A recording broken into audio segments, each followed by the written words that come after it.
মুহাম্মদুর রাসূলুল্লাহকে বাদ দিয়া যে যত বড়ই দাবি করুক না কেন, মুহাম্মদ সাল্লাল্লাহু আলাইহি ওয়াসাল্লামকে বাদ দিয়ে জান্নাতে যাওয়ার কোনো সুযোগ নাই। জোরে কোন ঠিক না বেটি? অতএব মুহাম্মদ সাল্লাল্লাহু আলাইহি ওয়াসাল্লামকে ভালোবাসার কথা, হুজুরকে ভালোবাসতে হবে, এই কথা বলেছেন স্বয়ং আল্লাহ। কে বলেছেন? আল্লাহ পাক নবীকে ভালোবাসতে বলেছেন। হুজুর সাল্লাল্লাহু আলাইহি ওয়াসাল্লামকে ভালোবাসতে হবে। সেই ভালোবাসা সকলের সমান হবে তাও না। হুজুর সাল্লাল্লাহু আলাইহি ওয়াসাল্লামের, হুজুরের জিন্দেগির ওপর, হুজুরের চেহারার ওপর আমরা এত কোটি কোটি শত কোটি মুসলমান পৃথিবীতে থাকার পরেও হুজুর সাল্লাল্লাহু আলাইহি ওয়াসাল্লামকে নিয়ে কটূক্তি করা হয় না না হয়? হুজুর সাল্লাল্লাহু আলাইহি ওয়াসাল্লামের ব্যঙ্গচিত্র ছাপানো হয় না না হয়? তাহলে সারা বিশ্বের এত মুসলিম ক্রান্তি, এত মুসলিম শাসক, এরা নিজেদের ব্যাপারে মাথা গরম, আমার গদিনী চলে যায়, কিন্তু হুজুর সাল্লাল্লাহু আলাইহি ওয়াসাল্লামকে নিয়ে কটূক্তি করার পরে সরকারের মাথা গরম হয় না। জোরে কোন ঠিক না বেটি? অতএব মুহাম্মদুর রাসূলুল্লাহ সাল্লাল্লাহু তাআলা আলাইহি ওয়াসাল্লাম, তার ইজ্জত আগেও ছিল, এখনও আছে, কিয়ামত পর্যন্ত থাকবে। মুহাম্মদ সাল্লাল্লাহু আলাইহি ওয়াসাল্লামের গায়ে কোনো তার চরিত্রের উপরে আঘাত করবে দূরের কথা, চুল পরিমাণ যদি কেউ আঙ্গুল বসাবার চেষ্টা করে সেই আঙ্গুলকে ভেঙে দেওয়া হবে, সেই আঙ্গুলকে জ্বালিয়ে দেওয়া হবে। জোরে কোন ঠিক না বেটি? মুহাম্মদ সাল্লাল্লাহু আলাইহি ওয়াসাল্লাম তিনি আমাদের প্রাণের, মুহাম্মদ সাল্লাল্লাহু আলাইহি ওয়াসাল্লাম তিনি আমাদের কলিজা। জোরে কোন ঠিক না বেটি? হুজুর সাল্লাল্লাহু আলাইহি ওয়াসাল্লাম হচ্ছেন আমাদের কলিজা। মুহাম্মদুর রাসূলুল্লাহ সাল্লাল্লাহু তাআলা আলাইহি ওয়াসাল্লাম। অতএব হুজুর সাল্লাল্লাহু আলাইহি ওয়াসাল্লামকে মনে প্রাণে দিলে ভালোবাসতে হবে। কারণ হুজুর সাল্লাল্লাহু আলাইহি ওয়াসাল্লাম যদি না আসতেন আমরা একজনও মানুষ হতাম না। জোরে কোন ঠিক না বেটি? হুজুর সাল্লাল্লাহু আলাইহি ওয়াসাল্লাম যদি পৃথিবীতে আল্লাহ পাক না পাঠাতেন তাহলে আমাদের আর হায়াওয়ান জানোয়ারের মধ্যে কোনো পার্থক্য থাকতো না। এবং নিজের বাবা তার সন্তানের সাথে সম্পর্ক খারাপ থাকতো, মার সাথে সন্তানের সম্পর্ক খারাপ থাকতো, আমাদের অবস্থার করুণ থাকতো, ভাই হইয়া ভাইকে হত্যা করা হতো, জুলুম করা হতো, নির্যাতন করা হতো। সেই জাহিলি যুগে, মূর্খতার যুগে রহমতে দো আলম, সরকারে দো আলম তিনি যখন পৃথিবীর মধ্যে আসলেন তিনি ভ্রাতৃত্ব শিখিয়েছেন। জোরে কোন ঠিক না বেটি? কাপড় পরা শিখাইছেন মুহাম্মদুর রাসূলুল্লাহ। ঠিক না বেটি? আমাদেরকে মানুষ বানিয়েছেন মুহাম্মদুর রাসূলুল্লাহ সাল্লাল্লাহু তাআলা আলাইহি ওয়াসাল্লাম। নতুবা আমাদের অবস্থা অনেক অনেক খারাপ থাকতো। যেই নবীর এত ইহসান, যেই নবীর এত দয়া, যেই নবী আমাদের জন্য আল্লাহ পাকের কাছ থেকে চেয়ে 5 ওয়াক্ত নামাজ আনলেন, আর আল্লাহ পাক বললেন আপনার তোফাইলে আপনার যে কোনো উম্মত 5 ওয়াক্ত নামাজ আদায় করলে আমি আল্লাহ তাকে 50 ওয়াক্ত নামাজের সওয়াব দান করব। এই ব্যবস্থা করেছেন হুজুর সাল্লাল্লাহু তাআলা আলাইহি ওয়াসাল্লাম। নবী আলাইহিস সালাতু ওয়াস সালাম আমাদের জন্যে, হুজুরের বরকতে আমরা কোরআন পেলাম, নবী আলাইহিস সালাতু ওয়াস সালামের বরকতে রুকু পেলাম, সেজদা পেলাম। হুজুর সাল্লাল্লাহু তাআলা আলাইহি ওয়াসাল্লামের বরকতে আল্লাহ পাককে চিনলাম, জান্নাতের খবর জানলাম, জাহান্নামের ভয়াবহতা জানলাম। সেই হুজুরের চেয়ে ইহসান অন্য কারো আমাদের উপর নাই। জোরে কোন আছে? সবচাইতে দয়া আমাদের উপর মুহাম্মদ সাল্লাল্লাহু তাআলা আলাইহি ওয়াসাল্লাম। এই জন্য আপনাদেরকে বলতে চাই যে হুজুর সাল্লাল্লাহু আলাইহি ওয়াসাল্লামকে ভালোবাসার ট্রায়াল দিতে হবে, হুজুরকে ভালোবাসার ট্রেনিং দিতে হবে। শুধু হুজুরকে ভালোবাসি আর একটা মিলাদ পড়ব, জিলাপি খাবো, ভালোবাসা হয়ে গেল? হুজুরকে খুব ভালোবাসি, হুজুর সাল্লাল্লাহু আলাইহি ওয়াসাল্লামের নাম শুনে চোখের মধ্যে আঙ্গুল মুছব, হুজুরের ভালোবাসা হয়ে গেল? হুজুর সাল্লাল্লাহু আলাইহি ওয়াসাল্লামের ভালোবাসা আছে না নাই? হুজুর সাল্লাল্লাহু আলাইহি ওয়াসাল্লামের ভালোবাসা আমাদের কলিজার মধ্যে ফিট হয়েছে কি হয় নাই? তখনই প্রমাণিত হবে। হুজুরের ইজ্জতের উপর কেউ হামলা করার পরে যদি ডাক আসে সকলকে ঘর থেকে বের হতে হবে। ঠিক না বেঠিক? মুহাম্মদুর রাসূলুল্লাহ সাল্লাল্লাহু তাআলা আলাইহি ওয়াসাল্লামের ইজ্জতকে রক্ষা করার জন্যে যখন কোনো আমাদের মুরব্বী, আমাদের কোনো নেতা, আমাদের কোনো এরকম মকবুল কোনো প্রিয় আলিমের পক্ষ থেকে রাজপথে যখন ডাক আসবে, আমি যদি দাবি করি আশিকে রাসূল, আমি যদি দাবি করি মুহাম্মদ সাল্লাল্লাহু আলাইহি সাল্লামের আমি একজন উম্মত, তাহলে ঘরে বসে থাকলে চলবে না, রাস্তায় নামতে হবে। ঠিক না বেঠিক? রাস্তায় নামতে হবে, প্রতিবাদ করতে হবে, প্রতিবাদ জানাতে হবে যে আমরা মুহাম্মদ সাল্লাল্লাহু আলাইহি ইসলামকে ভালোবাসি। তাম পৃথিবীতে একটা কুলাঙ্গার রাষ্ট্র, সেই রাষ্ট্রের নাম হলো ফ্রান্স। জোরে বলেন কি? ফ্রান্স।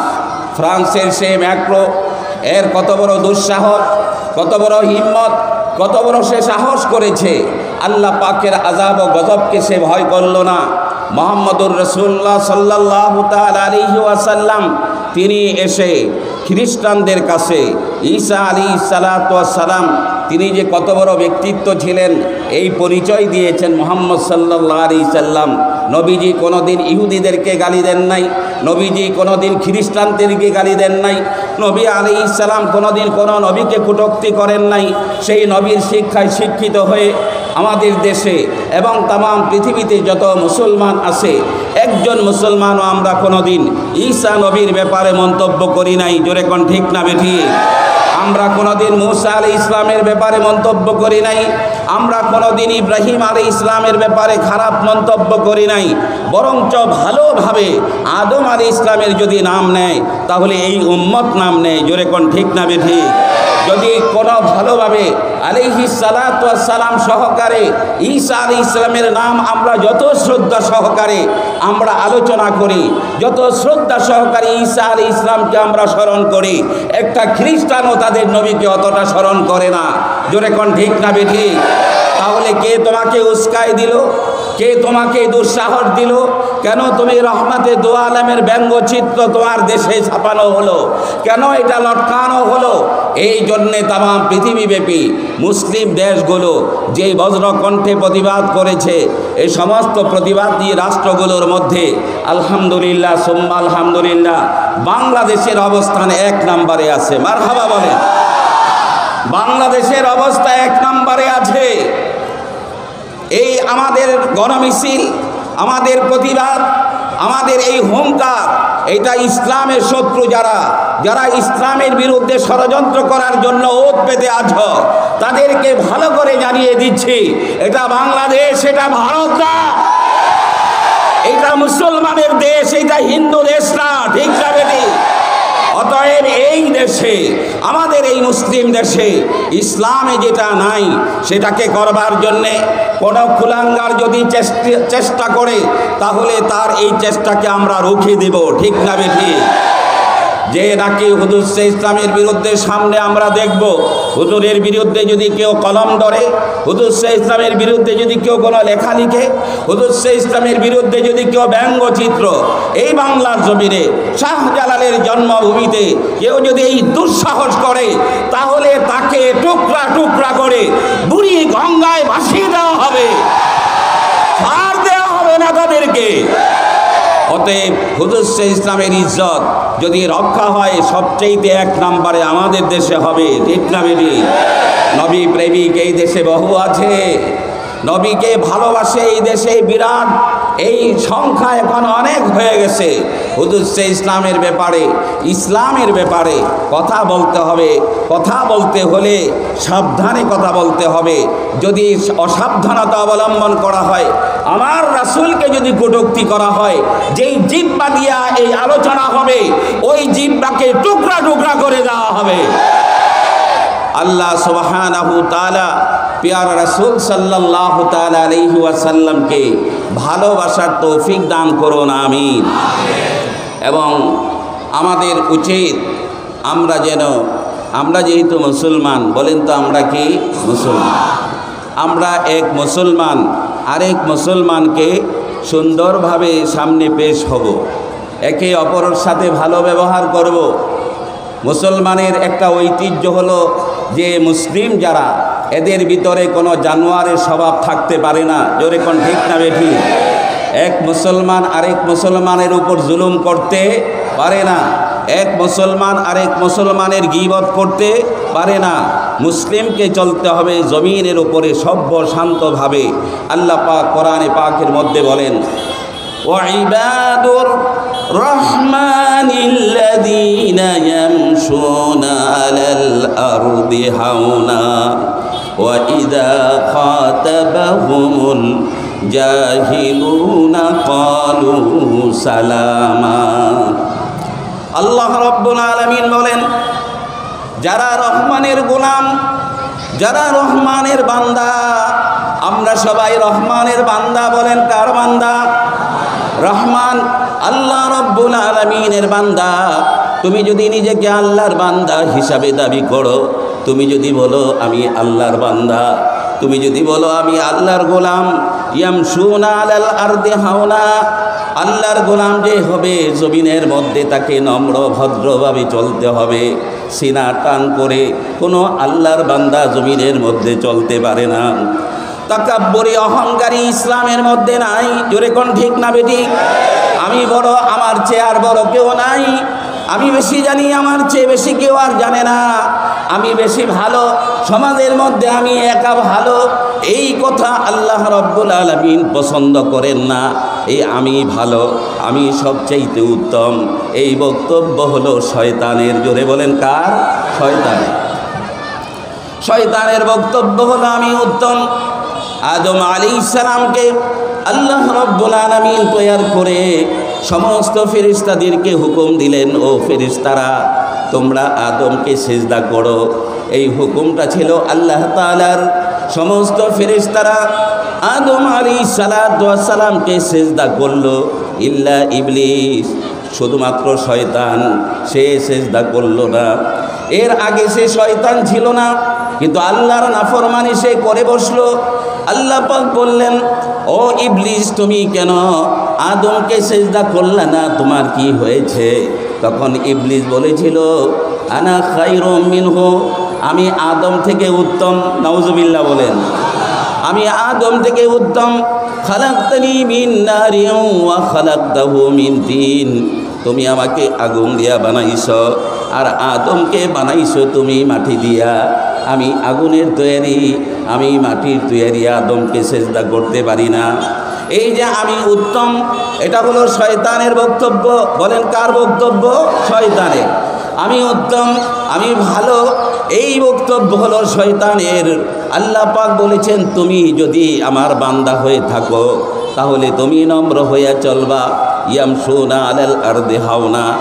কিন্তু আমাদের অবস্থা হলো কি, আমাদের কিছু টাকা পয়সা হলে আমরা গরম হয়ে যাই, কিছু ধনী হয়ে গেছি, দুই একটা ফ্ল্যাটের মালিক হয়ে গেছি। এখন আমি মুয়াজ্জিনকে ধমক দেই, ইমাম সাহেবকে ধমক দেই, আলেম ওলামাদেরকে ধমক দেই। কয়েকটা টাকা পয়সার মালিক হইয়া দাড়িওয়ালা টুপিওয়ালাদেরকে তুচ্ছ তাচ্ছিল্য মনে করি, এরকম আছে না নাই? নামাজও পড়ে আবার হুজুরদেরকে গালিও দেয়, এরকম কম বক্ত আছে না নাই? নামাজও পড়ে আবার দাড়ি টুপির সমালোচনা করে, মসজিদ মাদ্রাসার সমালোচনা করে, এরকম লোক কত আছে। সে যদিও নামাজ পড়ে, এখনো পর্যন্ত সে আল্লাহর বান্দা হতে পারে নাই। আব্দুল শব্দের অর্থ হলো গোলাম। আমার কোনো নিজস্ব কোনো আমার মন্তব্য নাই, আমার কোনো রায় নাই, আমার কোনো খেয়াল নাই, বরঞ্চ আমি আল্লাহর গোলাম। আমার মাওলা হলেন আল্লাহ, তিনি আমাকে যেমনে চলতে বলবেন ওইভাবে যতদিন পর্যন্ত চলতে না পারবো অতদিন পর্যন্ত আল্লাহর বান্দা হওয়া সম্ভব না। ঠিক না বেঠিক? আল্লাহর বান্দা, বান্দা মানে আমি আল্লাহর কৃতদাস, আল্লাহর গোলাম। অতএব আমি আল্লাহর গোলামই করব। আমি নিজেকে মনিব মনে করব না, নিজেকে বড় মনে করব না। যত নম্র হয়ে চলবো আল্লাহ তার মর্যাদা তত বাড়াইয়া দিবেন। সুবহান। কেউ যদি ইজ্জত চায়, ইজ্জত দেওয়ার মালিক কে? জোরে বলেন। কেউ যদি সম্মান চায়, সম্মান দেওয়ার মালিক কে? আল্লাহ রাব্বুল আলামিন। ওয়া তুইজ্জু মান তাশাউ ওয়া তুযিল্লু মান তাশাউ বিয়াদিকাল খায়র। আল্লাহ পাক কোরআনে পাকের মধ্যে বলেন, ও নবী আপনি এইভাবে বলেন যে হে আল্লাহ, তুমি যাকে চাও তাকে সম্মানিত করো, যাকে চাও তাকে তুমি বেইজ্জতি করো। অতএব সমস্ত ইজ্জত দেওয়ার মালিক হচ্ছেন আল্লাহ রাব্বুল আলামিন। এই জন্য আল্লাহ বড়, তার সামনে বান্দা যত ছোট হয় আল্লাহ তাকে তত বড় করে দেন। সুবহানাল্লাহ, তত বড় করে দেন। বলেন তো আমাদের নবীর চেয়ে ইজ্জত আলার কোন নবী আছে? নাই। তারপরও নবী আল্লাহ রাব্বুল আলামিনের সামনে কখনো বলেন নাই আল্লাহ আমার তো এত এলেম। কখনো বলেন নাই আল্লাহ আমি তো এত নামাজ পড়তেছি আপনার জন্যে, আমি কি কত বড় আবেদ। নবী কখনো বলেন নাই আমি অনেক বড় আলেম, আল্লাহ তুমি আমাকে কত এলেম দিয়েছ। বরঞ্চ নবী যখন আল্লাহ রব্বুল আলামিনের সামনে দণ্ডায়মান হতেন, নবী সবচেয়ে দুনিয়ার মধ্যে বড় গোলাম বনে যেতেন। সুবহানাল্লাহি ওয়া বিহামদিহি। নবী আলাইহিস সালাতু ওয়াস সালাম তিনি আল্লাহর গোলামি করার জন্যে যখন নামাজে দাঁড়াবেন, নামাজের জন্যে যখন হুজুর ওযু করতেন, ওযু করা থেকেই ফাতাহাইয়ারা ওয়াজহুহু, হুজুরের চেহারা মোবারক কেমন জানি পেরেশান হয়ে যেত। ওয়াতালাওয়ানা ওয়াজহুহু, হুজুরের চেহারা মোবারক বিবর্ণ হয়ে যেত। হুজুর যেন কার দরবারে দাঁড়াবেন, হুজুর যেন কত বড় মনিবের সামনে দাঁড়াবেন।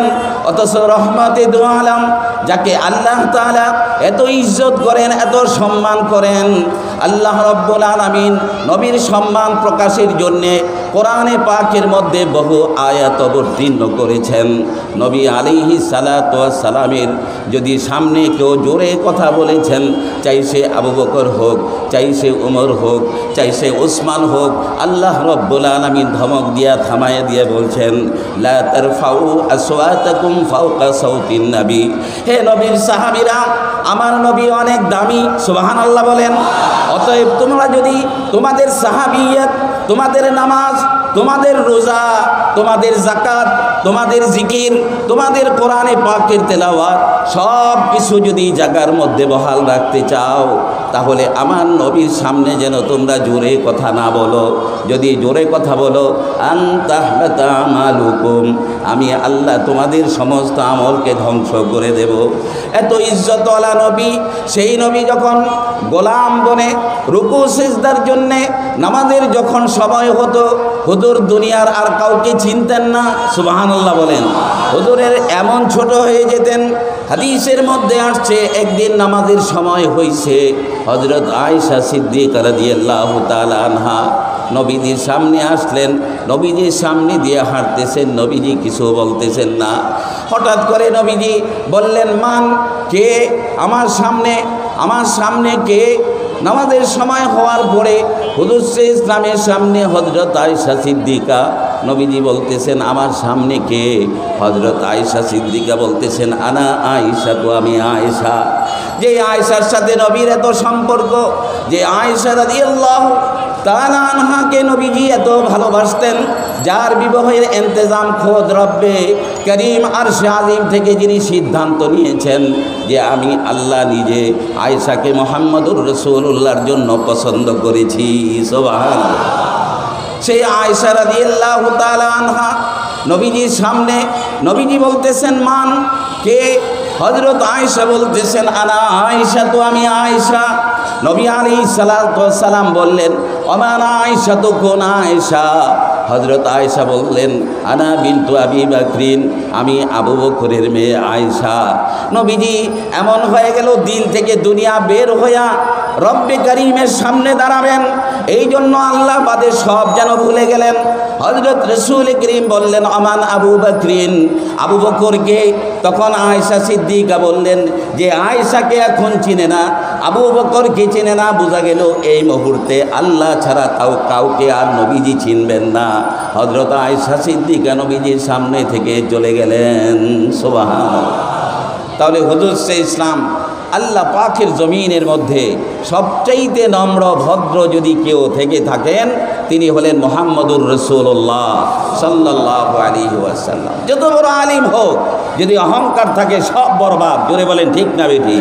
যত বড় আল্লামা হোক, যদি ভাবে যে আমি একটা কিছু, সব শেষ হয়ে যাবে। কি কিছু? কিচ্ছুই না। আল্লাহ পাকের কাছে এক কাতরাও তাকে দান করেন নাই আল্লাহ তাআলা। জোরে বলেন ঠিক না বেঠি? এই জন্য আল্লাহ বলেন ইবাদুর রহমান, তুমি যদি রহমানের গোলাম হয়ে থাকো। আর আব্দুন গোলাম, এটা আল্লাহর কাছে একটা পছন্দনীয় নাম। আল্লাহর কাছে আব্দুল শব্দটা খুব সুন্দর। এই জন্য নবীজিকে যখন মেরাজে নিয়ে গেছেন, আল্লাহ তাআলা বলছেন সুবহানাল্লাযী আসরা বিআবদিহি, সুবহানাল্লাযী আসরা বিআবদিহি। পাক ওই সত্তা আসরা বিআবদি, যিনি রাত্রিবেলা তার গোলামকে, এখানে রাহমাতে দু আলম বলেন নাই, সাইয়্যিদুল মুরসালিন বলেন নাই, সাইয়্যিদুল কাউনাইন বলেন নাই, মুহাম্মাদুর রাসূলুল্লাহ বলেন নাই, বলেছেন বিআবদিহি, যিনি তার গোলামকে আরশে আজিম পর্যন্ত সফর করাইছেন। জোরে কোন সুবহানাল্লাহ। হুজুর নিজেও আব্দুল শব্দ ব্যবহার করতেন।